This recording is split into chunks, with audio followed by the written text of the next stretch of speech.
दोस्तों, experimental learning में आप सभी का हार्दिक स्वागत है। दोस्तों, आज हम आपके लिए लाए हैं एक और कहानी जिससे आप अपने जीवन में कई बदलाव ला सकते हैं। अकबर अक्सर बीरबल से प्रश्न पूछकर उसकी बुद्धि की परीक्षा लेते रहते थे। एक दिन उन्होंने 3 प्रश्न बीरबल के सामने रखे। वे प्रश्न थे: ईश्वर कहाँ रहता है? ईश्वर कैसे मिलता है? ईश्वर क्या करता है? प्रश्न सुनकर बीरबल ने कहा, जहां पना, मैं इस प्रश्न पर उत्तर सोच विचार कर कल दूंगा। अकबर ने बीरबल को दूसरे दिन तक का समय दे दिया। घर जाकर बीरबल इस प्रश्न पर सोच विचार करने लगे। पिता को विचार मग्न देखकर बीरबल के पुत्र से रहा ना गया और वो पूछ बैठा, पिताजी, क्या बात है? आपने जब घर में प्रवेश किया है तब से सोच में डूबे हुए हैं। बीरबल ने अकबर द्वारा पूछे गए प्रश्न अपने पुत्र को बताए। प्रश्न सुनकर वो बोला, पिताजी, इन प्रश्नों का उत्तर बादशाह सलामत को मैं दूंगा। आप कल मुझे अपने साथ दरबार ले चलिएगा। बीरबल राजी हो गए। अगले दिन वो अपने पुत्र को साथ लेकर दरबार पहुंचे। बीरबल को पुत्र के साथ आया देख अकबर सहित सारे दरबारी हैरान थे। बीरबल और उसके पुत्र ने अकबर को अदब से सलाम किया।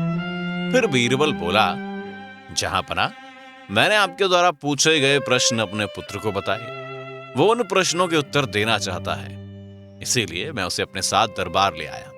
इतना कहने के बाद बीरबल ने अपने पुत्र को अकबर के सामने कर दिया। बीरबल के पुत्र ने अकबर से कहा, जहांपना, आपके पहले प्रश्न का उत्तर देने के पूर्व मैं चाहता हूं कि आप सेवक से कहकर शक्कर घुला हुआ दूध मंगवाएं। कुछ ही देर में एक सेवक शक्कर घुला दूध लेकर हाजिर हुआ। बीरबल के पुत्र ने कहा, जहांपना, जरा इस दूध को चखकर बताइए कि इसका स्वाद कैसा है। अकबर ने दूध चखा और बोले, इसका स्वाद मीठा है। क्या आपको इसमें कोई शक्कर दिखाई पड़ रही है? बीरबल के पुत्र ने पुनः प्रश्न किया, नहीं तो, वह कैसे दिखाई पड़ेगी? वह तो पूरी तरह से दूध में घुल चुकी है। अकबर बोले, जी हुजूर, ठीक इसी तरह ईश्वर भी संसार की हर वस्तु में रचा बसा हुआ है। यदि उनकी खोज करें तो वह हर वस्तुओं में मिलेगा। इसके बाद बीरबल के पुत्र ने दही मंगवा कर अकबर से पूछा, जहांपना, क्या इस दही में मक्खन दिखाई दे रहा है? मक्खन तो दही मथने के बाद ही दिखाई पड़ेगा। अकबर बोले, जी जहांपना, ठीक इसी तरह ईश्वर की प्राप्ति गहन मंथन के उपरांत ही हो सकती है। यह आपके दूसरे प्रश्न का उत्तर है। दोनों उत्तरों से संतुष्ट होने के उपरांत अकबर ने तीसरे प्रश्न का उत्तर पूछा। इस पर बीरबल के पुत्र ने कहा, जहांपना, इस प्रश्न का उत्तर मैं तभी दे पाऊंगा जब आप मुझे अपना गुरु मान लेंगे। ऐसी बात है तो मैं तुम्हें अपना गुरु मानता हूं।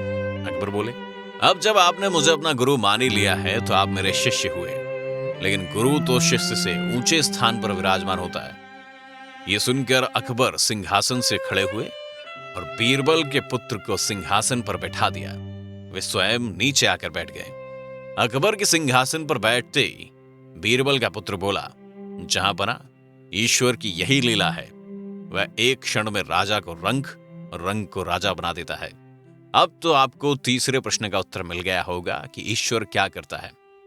यह सुनकर अकबर एक क्षण को मौन पड़ गए, लेकिन फिर उन्होंने बीरबल के पुत्र की अक्लमंदी की खूब तारीफ की और उसे पुरस्कृत भी किया।